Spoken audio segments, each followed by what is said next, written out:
Boa noite. Inicialmente quero agradecer a Raquel Rossi, presidente da Sociedade Espiritualista O Caminho, pela oportunidade, ao Paulo Machado pelo convite, ao Marcos Souza pelo apoio tecnológico. Vamos conversar então um pouco sobre uma mensagem importante que nos deixa no Evangelho de Jesus. Conhecereis a verdade e a verdade vos libertará. Esse assunto é muito importante para a nossa reflexão. Que conhecimento é esse? Que verdade é essa? E de que liberdade os ensinamentos do Evangelho falam para nós? Assim, o estudo do Evangelho exige de nós uma reflexão profunda a respeito dos seus ensinamentos. No Evangelho de Mateus, encontramos uma descrição histórica dos eventos relacionados à vida de Jesus e um pouco sobre os apóstolos. Já no Evangelho de João, nós vamos encontrar uma referência e uma abordagem muito diferente. Deixa de ser histórica para ser uma visão transcendente de realidades cósmicas. Então, o Evangelho de João é um evangelho com profundidades cósmicas. De acordo com a doutrina espírita, Deus, a inteligência suprema, é imutável. Se estivesse sujeito a mudanças, as leis que regem o universo não teriam nenhuma estabilidade. Assim, Deus outorgou faculdades ao homem, ele dá a liberdade de usá-las, mas não deixa de corrigir o que delas abusa. Assim registra Allan Kardec no Evangelho segundo o Espiritismo. Conhecereis a verdade, e a verdade vos libertará. Mais uma vez, então, que conhecimento é este? Que verdade é esta? E que liberdade é esta que deveremos alcançar? Ao que estamos aprisionados? O conhecimento científico se fundamenta em critérios de observação. O conhecimento filosófico questiona a realidade em busca de respostas racionais. O conhecimento religioso como fundamento da fé. Então, o que nos interessa nesta noite é uma reflexão sobre o conhecimento religioso, deixando os outros aspectos filosóficos e científicos para um outro evento, um outro momento, quem sabe. Verdade, princípio do que é certo, propriedade de estar de acordo com os fatos ou a realidade. Liberdade, tornar livre, dar liberdade, liberta, ganhar liberdade. Assim, registra João, nos seus versículos iniciais, a seguinte observação. No princípio era o Verbo, e o Verbo estava com Deus, e o Verbo era Deus. Deus é amor. Amor que se expande do átomo aos astros, mas é a justiça também. Justiça que atribui a cada espírito segundo a própria escolha. Sendo amor, concede à consciência transviada tantas experiências quantas deseja, a fim de retificar-se. Sendo injustiça, ignora quaisquer privilégios que lhe queiram impor. Assim nos ensina Emmanuel no livro A Justiça Divina. As leis cósmicas respeitam a liberdade tanto dos bons como dos maus, mas o destino final é diametralmente oposto. A justiça, por mais dura e terrível, é sempre a resposta da lei às nossas próprias obras. Mais um ensinamento do nosso amigo Emmanuel na obra A Justiça Divina. Sendo infinita a justiça de Deus, não há única ação meritória, um só movimento, mas só alma que se perca. Esse registro é de Allan Kardec, no Céu e Inferno. Importante refletir no seu registro, porque essa observação nos mostra que todas as nossas obras, todos os nossos sentimentos, todas as nossas ações não se perdem. Tudo constitui um acervo imenso de conhecimentos que vamos levar para toda a eternidade, para a nossa evolução. Semear para colher. Estudando Paulo na carta aos Gálatas, ele nos ensina que, em realidade, aquilo que o homem semear, isto também colherá. Assim, não depois de fazer o bem, porque a seu tempo colheremos, não desfalecendo. Devemos recordar o imenso trabalho que Paulo de Tarso desenvolveu semeando os ensinamentos do Evangelho. E hoje nós estamos recolhendo esses ensinamentos para traçar uma nova realidade para a nossa evolução, para descobrirmos que conhecimento é que precisamos para conhecer a verdade. As leis cósmicas de amor e caridade nos ensinam que devemos esforçar-nos por abrandar a expiação dos nossos semelhantes, de acordo com a lei de amor e caridade. A questão do amor e da caridade é um fundamento, é um princípio da doutrina dos Espíritos, registrado no Evangelho segundo o Espiritismo. Fundamento esse que nos faz pensar muito no momento que estamos vivenciando. Um momento de dificuldades, um momento que a humanidade passa por uma prova muito grande. Mas não é a primeira vez que passamos por essa prova. Afinal de contas, se somos reencarnacionistas, não é esta primeira pandemia que enfrentamos na qualidade de espíritos eternos. Afinal de contas, ainda que o corpo venha a tombar, o espírito se levanta e continua sua jornada evolutiva. Assim, devemos nos esforçar por abrandar a expiação dos nossos semelhantes e manter a cabeça erguida com os ensinamentos do Evangelho, sem desfalecer. João registra ainda no seu Evangelho que, no princípio, ele estava com Deus. Quando ele diz esta frase, ele está falando de Jesus. E nos coloca que todas as coisas foram feitas pelo seu intermédio, e sem ele nada do que foi feito se fez. Nele estava a vida, e a vida era a luz dos homens. Que a luz resplandece nas trevas, e as trevas não prevaleceram contra ela. Vejam que dessa forma faz sentido a observação inicial de que o Evangelho de Jesus, através do evangelista João, que foi discípulo de Jesus, assim como Mateus, o Evangelho de João se distingue dos demais. Foge do foco histórico, descritivo, para se tornar realmente um elemento de profundidade que ainda não alcançamos a compreensão desses ensinamentos. Porque quando ele registra que Jesus estava com Deus no princípio, cabe aí a pergunta: no princípio do nosso sistema solar, no princípio deste universo, que princípio era este? De acordo com Emmanuel, sabemos perfeitamente que Jesus é o responsável pelo nosso planeta. Ele é o arquiteto do nosso planeta. É possível, então, interpretar dessa forma que Jesus já teria alcançado a angelitude quando assumiu sob a sua responsabilidade a constituição desse planeta para nos receber. Receber aqueles que migraram de outros orbes. E que nesse momento de transição planetária sabemos perfeitamente que estamos numa situação de ocorrer uma nova migração. Todos sabem a respeito dos exilados de Capela, mas é bom que prestemos atenção que estamos agora a caminho dos exilados da terra. Consta no Sermão do Monte que os mansos herdarão a terra, o que significa que haverá uma migração. Sabemos até por instrução espiritual que essa migração já está ocorrendo, que aqueles espíritos que estão incompatíveis com a evolução do planeta não permanecerão aqui, da mesma forma que não permaneceram em Capela aqueles que eram incompatíveis com a evolução. Por isso, o Evangelho de João, ele se constitui um estudo à parte, considerando-se comparado aos outros evangelistas.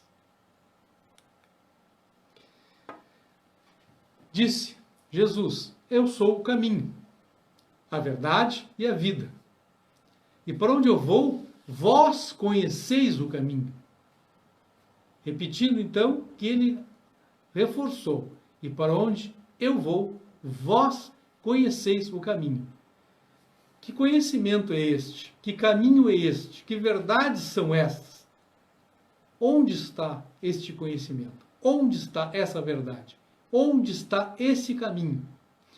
Para nós, espíritas, cristãos, faz sentido uma reflexão sobre esses ensinamentos, sobre essas afirmações que Jesus fez. Se ele é o caminho, se ele é a verdade, se ele é a vida, e se ele afirma que para onde ele foi, nós conhecemos o caminho, começa a fazer sentido que devemos conhecer a verdade e essa verdade é que vai nos libertar. Fica a interrogação. Que verdade é esta? Onde está esta verdade que vai nos libertar? Libertar da nossa ignorância. É assim que devemos ler. Libertar da nossa ignorância. Pensemos. Ignoramos, e muito. E qual a resposta nos deu Jesus? Será que ele nos deu a dica, como dizemos? Como encontrar esse caminho? Onde está esse caminho?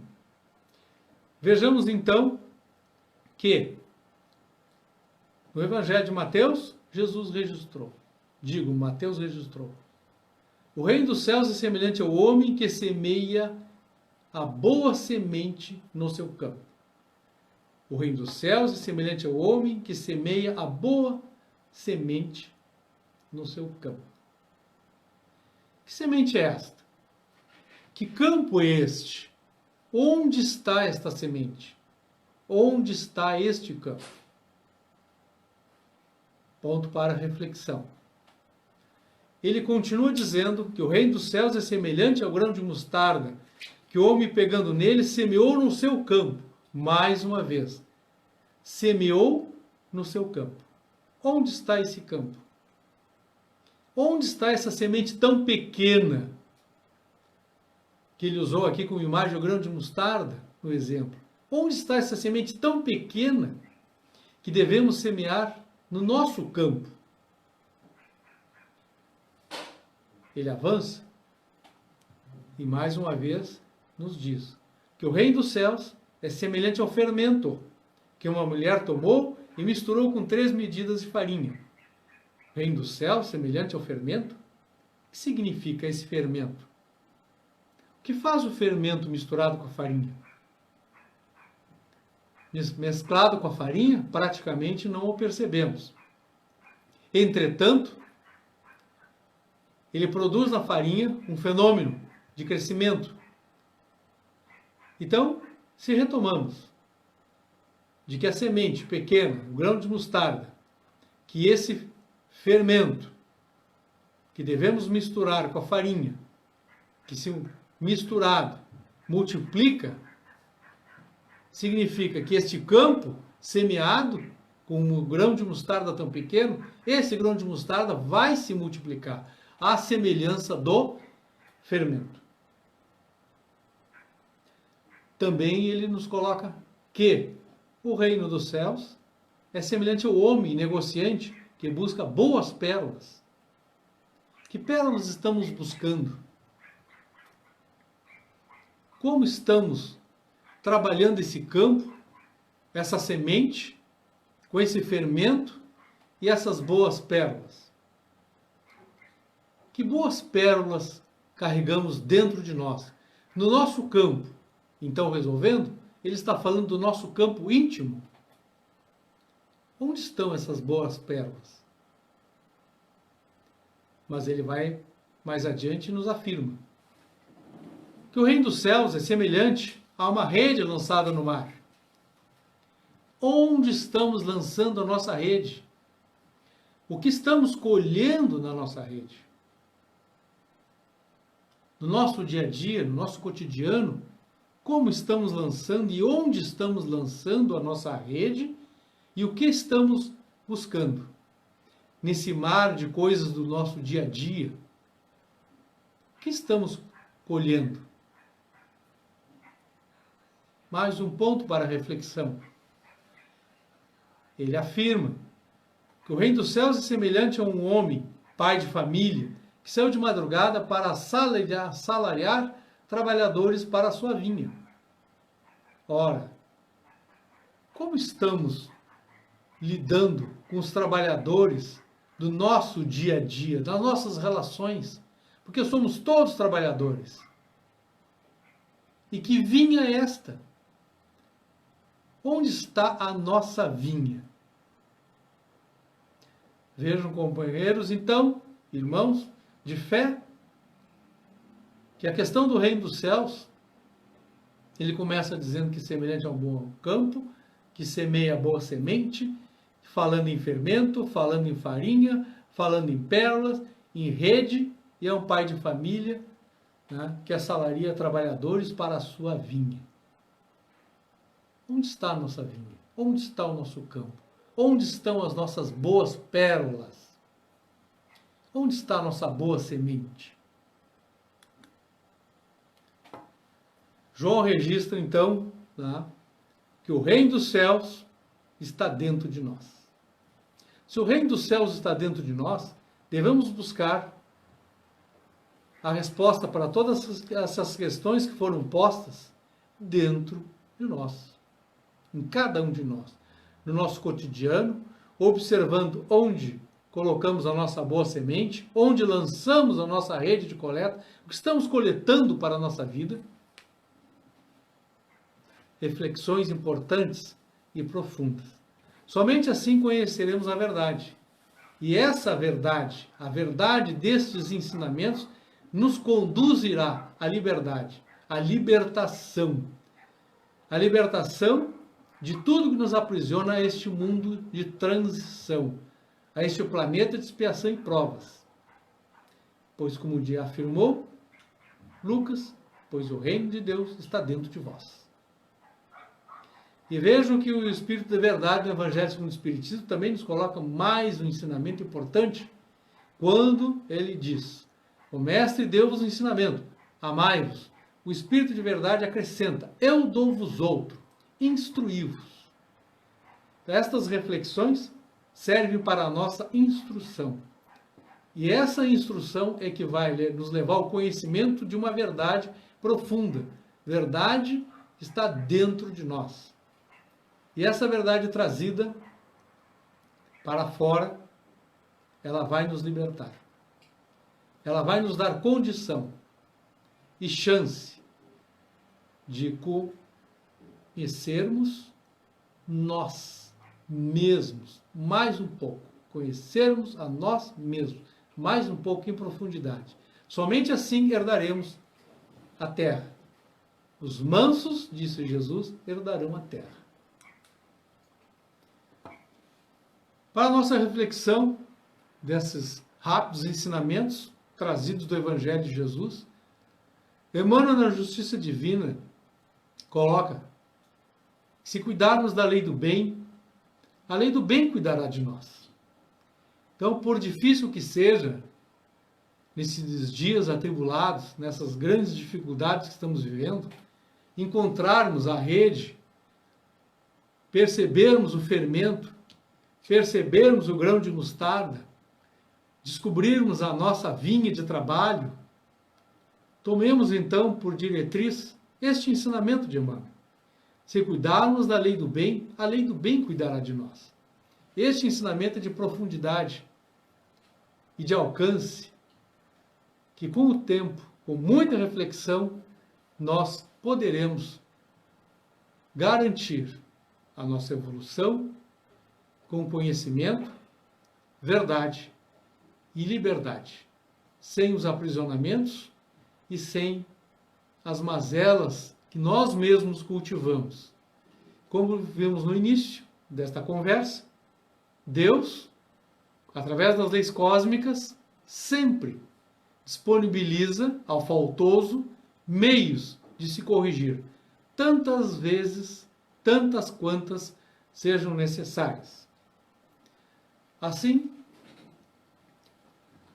meus amigos e irmãos de Jornada Evolutiva, deixo esses ensinamentos para a reflexão de todos os senhores, pois de mim na verdade, trago nada, tudo que trouxe pertence ao Evangelho de Jesus. Muito obrigado por esta oportunidade, que todos tenham uma boa semana, que todos tenham boas reflexões a respeito do Evangelho de Jesus. Obrigado, pessoal.